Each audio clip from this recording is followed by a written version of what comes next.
Alright, Introduction to Trig Identities. This is week 27, part 1. And you see a lot of blanks on your paper, and we're basically going to be filling in these identities. Now, before we do that, there's something else I'd like you to write in. So, we've talked briefly about even and odd functions, but let me show you an example. So, we're looking at these blank graphs, and just the basics. Y equals sine x would look something like this. Alright, we're not putting units on the axes, we're just looking at the general shape. Y equals cosine x would look something like this. And y equals tangent x would look something like this. Okay, so we have seen this.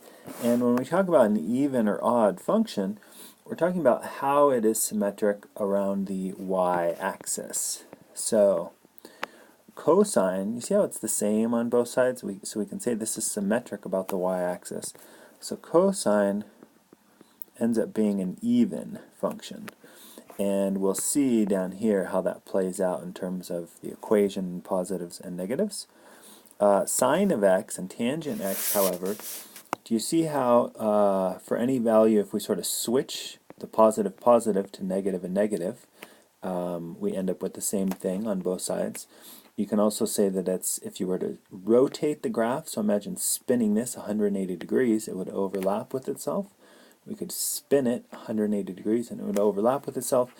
Also, if you take any point and you go straight through the origin the same distance away, you're going to end up with that same but opposite part of the graph. So like this, we go through the origin, same distance away, we end up with that.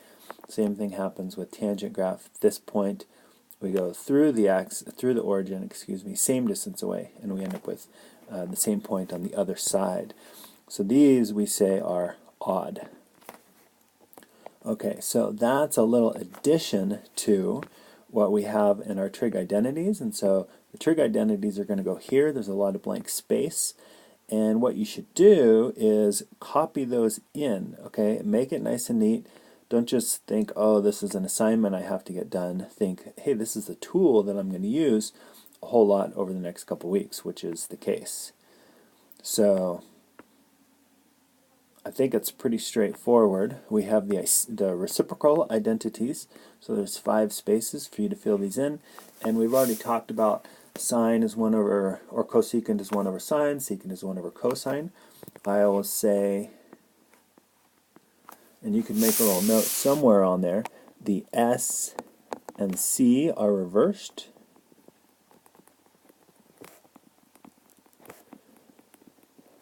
As a way of memorizing these. I mean, you know, you can have these, you can have access to these on a test. You don't have to memorize this stuff. But I think this you probably already remember. So the S's and C's are reversed. Cotangent's 1 over tangent. We know tangent, sine over cosine. And so by reciprocating, by flipping this, we get that the cotangent is cosine over sine. Okay, so reciprocal identities, meaning flipping the fraction. Pythagorean identities, so if you think about, in terms of a triangle, right, the unit circle, we had the cosine of theta as this side, and we had the sine of theta of this side. And this is the hypotenuse, which was a unit circle, which is 1. So take a look. A squared plus b squared equals c squared.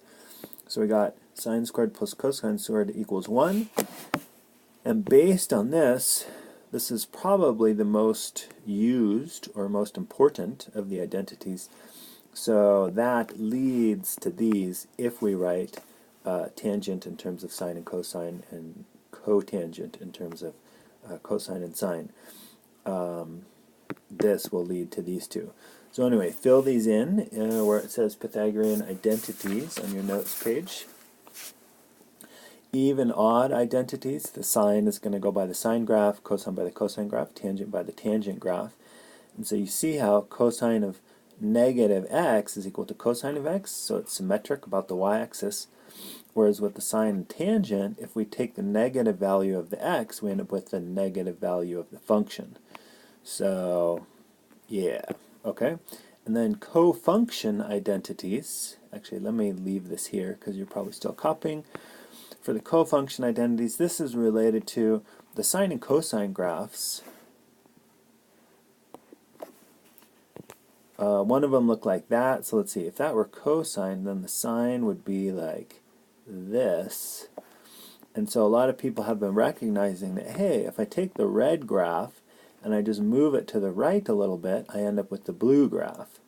And so you know that when we talked about shifting, okay, so horizontal shift, we'd be adding or subtracting from whatever we're taking the sine or cosine of. So that's related to this, where if we shift these graphs by pi over 2, we end up with a different graph. So tangent, same, you can shift by pi over 2, secant, shift by pi over 2, etc. So write those in. We will be using these a little bit. So you can put this on pause until you get these all copied in nice and neat, and we will move on to the second page where we apply these. Alright, so we got all those identities in there, and our instructions say, so it's going to say simplify or prove, basically.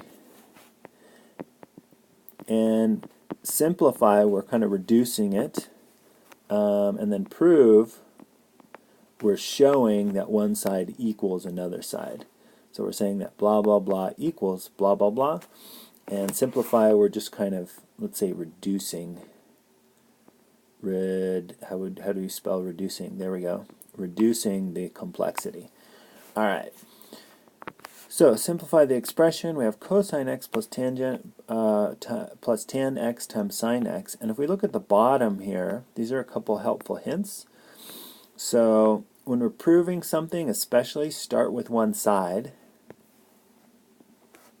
Well, I'll leave that blank. Use known identities, so that's basically saying, hey, you have a bunch of identities on the first page, try using them. And then convert to sines and cosines. So basically, if you have tangent, cotangent, secant, or cosecant, it's almost always beneficial to convert them, to rewrite them in terms of sines and cosines, and stuff will end up canceling out and whatnot. So how does this apply to our first question? Simplify the expression. So what I have done is I have rewritten tangent in terms of sine and cosine. Alright, the sine of x stays the same. And sine x times sine x is sine squared x. So you've seen this before, but I'm just going to be very specific here. So if you have sine of x, and that is all squared, this is just a shorthand way of writing it. The little squared goes above the n, or the cosine, or whatever. So these two mean the same thing. Alright? This ends up being easier to write, so that's what we use. Okay, so that was just an aside, so that you know what we mean by this. Alright, so sine squared of x. And then in going from here, we're using a common denominator of cosine of x. So you know that what we would do in order to get that, or in order to convert, is here we'd have to multiply it by cosine of x over cosine of x. So this turns into cosine squared x, and it's over cosine x. So we have a common denominator here, and we can rewrite this as an entire fraction just over cosine of x. Then we see, hey, the Pythagorean identity. Again, this one is used most frequently in the next couple weeks. So we know that cosine squared plus sine squared is equal to 1. And this is looking a lot simpler, 1 over cosine x. And then we recognize, hey, reciprocal identity, this is equal to secant of x. So here we are. That expression has been reduced to its simplest form. Alright, so that's an example of simplifying. Notice how we used our algebra skills, common denominator, right, converting a fraction. We used the Pythagorean identity, and we used this reciprocal identity. Again, you don't have to memorize the identities, but we are going to be using them a lot. Example 2. So simplify the expression.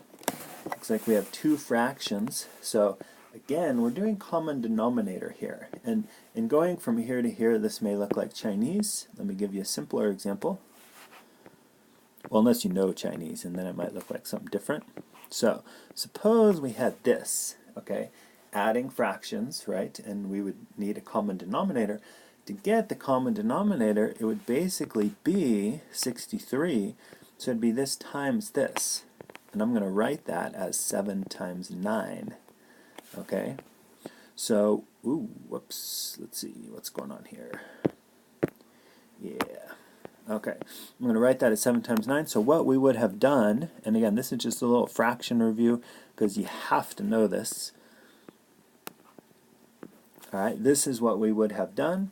And so we would have a 7 times 3 plus 2 times 9. Alright, so this is just a little algebra review, basically. So review of common denominator.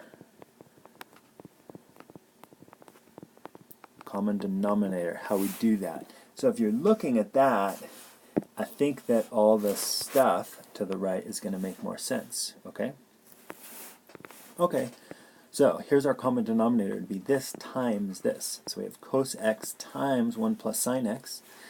And over here, we would have multiplied by 1 over sine x. Looks like we've cut some off, sorry. 1 plus sine x over 1 plus sine x. Okay, that's where this came from. And then over here, we would have multiplied by cosine x, so that's where this came from. Okay. Next, so this, the denominator, we're leaving all alone. We're going to distribute, and we end up with this.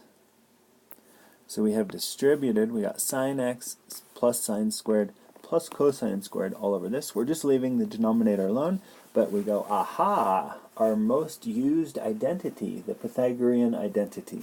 So this is just 1, and that's so satisfying. You have this crazy looking thing and it just turns into 1. I like that. And then, so let's say Pythagorean identity, pi, ha ha ha. And then we say, well, take a look at this. We have 1 plus sine of x over 1 plus sine of x. Ta-da! We're going to cancel those out. This is so fun. So 1 over cosine x, and lo and behold, through the reciprocal identity, we have secant x. Okay, another example of simplifying expressions. And lastly,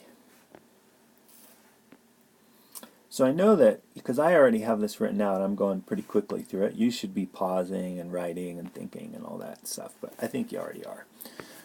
So number 3, this says prove, okay, and we have all this equals this. So what we're trying to show is that one side equals the other side. And this is related to this, start with one side, okay? Sometimes you're going to have to manipulate or change around both sides, but in this case, because we have something complicated over here and something simple over here, it's like, let's leave this alone. So I wrote that in red. And we're going to start with this stuff, and we're going to try to simplify, just like we were doing above, and turn it into sine squared x. That's our goal. Let's see what happens. So I wrote in terms of, this is this hint down here, convert to sines and cosines. Okay, so we have, I think it was secant. Alright, so we have secant of x. I'm writing that in terms of sines and cosines, leaving everything else alone as the first step. So we're converting. And then we're going to use our algebra skills. Algebra, so I distributed this times this minus this times this. Okay, and hey, I know that. That's equal to 1. Right? So we're just going step by step. We're going to have 1 minus cosine squared equals sine squared. So let's see, 1 minus cosine squared equals sine squared. And at this point, you're like, wait a second, that looks a lot like the Pythagorean identity, the most commonly used identity. It's no coincidence that we've used that in all 3 of these. So what I could do is I could add cosine squared to both sides.